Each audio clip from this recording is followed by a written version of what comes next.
morning, I'm Remo, and this is the Daily Signal for July 8th, 2025. We're breaking down the stories that are shaping your world right now.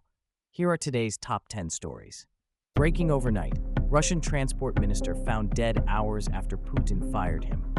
At least 11 killed in Kenya as anti-government protests explode in Nairobi. Australia's mushroom killer, Aaron Patterson, found guilty in poisoning trial. Trump declares both Hamas and Israel want Gaza ceasefire deal. BRICS nations call Trump an emperor over massive tariff threats.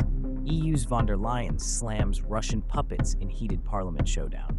King Charles reinvigorates UK-France relations as Macron visits Poland, launches spot checks at German border amid security fears. UK bans workplace NDAs that silence abuse victims. BRICS condemns Iran attacks and Gaza war in unified statement. Now let's dive into each story. Here's what happened overnight. Roman Starovoyt, Russia's transport minister, was found dead in his car from a gunshot wound in an upscale Moscow suburb. This happened just hours after Vladimir Putin officially fired him. The 53-year-old minister was discovered in Odintsovo, with investigators calling it a suspected suicide. But here's the shocking detail. Starovoyt was reportedly under investigation for fraud related to development contracts he approved as governor of the Kursk region. Why this matters? This marks another high-profile death in Putin's inner circle. The timing raises serious questions about what Starovoyt might have known and whether he was about to expose corruption at the highest levels of Russian government. Moving to Kenya, where violence has erupted on the streets. At least 11 people are dead and dozens injured in anti-government protests marking the 35th anniversary of pro-democracy rallies. Police opened fire with live ammunition in Nairobi's suburbs, including Kangemi. Hundreds have been arrested. The protesters are furious about economic stagnation, corruption, and police brutality, especially after blogger Albert Ojwang died in police custody. Central Nairobi is sealed off as authorities struggle to contain the unrest. This isn't just about one incident. It's about deep frustration with President William Ruto's government and broken promises of change. Why this matters? Kenya is East Africa's largest economy and a key U.S. ally.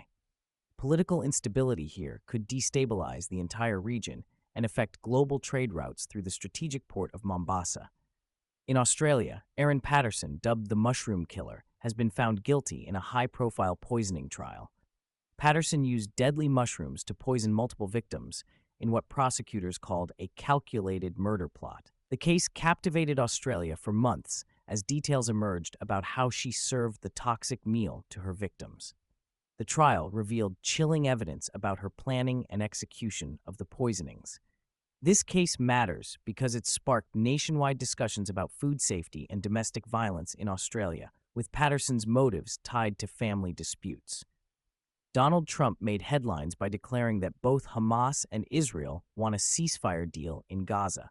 Speaking to reporters, Trump said he believes both sides are ready to negotiate an end to the conflict. This statement comes as the Gaza war continues to rage with no clear end in sight.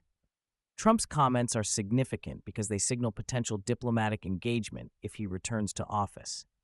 Here's why this matters. Trump's Middle East policies during his presidency were controversial but achieved some regional agreements. His current assessment could influence Republican foreign policy positions and pressure the Biden administration to accelerate ceasefire efforts. The timing is crucial. Any movement toward peace would affect oil prices, regional stability, and U.S. relationships with key allies. The BRICS nations, Brazil, Russia, India, China, and South Africa, have launched a coordinated attack on Donald Trump's tariff threats, calling him an emperor, in a scathing joint statement.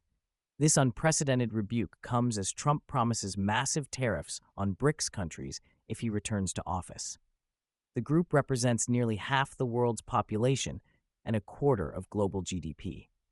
China's representative specifically condemned what they called economic imperialism, while Russia's delegate tied the tariff threats to broader Western aggression. India, typically more neutral, joined the criticism, showing how united these nations are becoming against U.S. economic policies. Why this matters? This marks a new level of coordination between these emerging powers. If they follow through with retaliatory measures, it could reshape global trade patterns and challenge U.S. economic dominance. Your groceries, electronics, and gas prices could all be affected.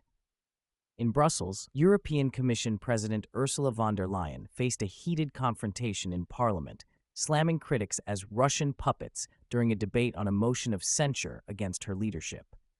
The dramatic exchange came as several MEPs questioned her handling of the Ukraine crisis and energy policies.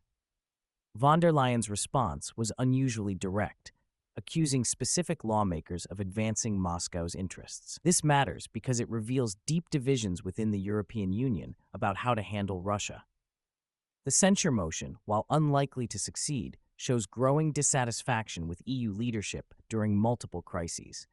For you, this affects everything, from European energy prices to NATO's unity against Russian aggression. King Charles is playing diplomat as French President Emmanuel Macron visits the UK in his first state visit since Brexit. The monarch is actively working to repair strained UK-France relations. The visit includes meetings at Windsor Castle and focuses on defense cooperation, climate change, and immigration challenges. This is significant because it's the first EU leader's state visit to post-Brexit Britain. Why this matters? Strong UK-France relations are crucial for European security, especially with ongoing tensions with Russia. The king's personal diplomacy could unlock new cooperation on defense and trade that benefits both nations. Poland has begun spot checks at its border with Germany, marking a significant shift in European open border policies. The checks are reportedly focused on security concerns, though specific threats haven't been disclosed. This move affects the Schengen area's principle of free movement and could signal broader changes in European border policies.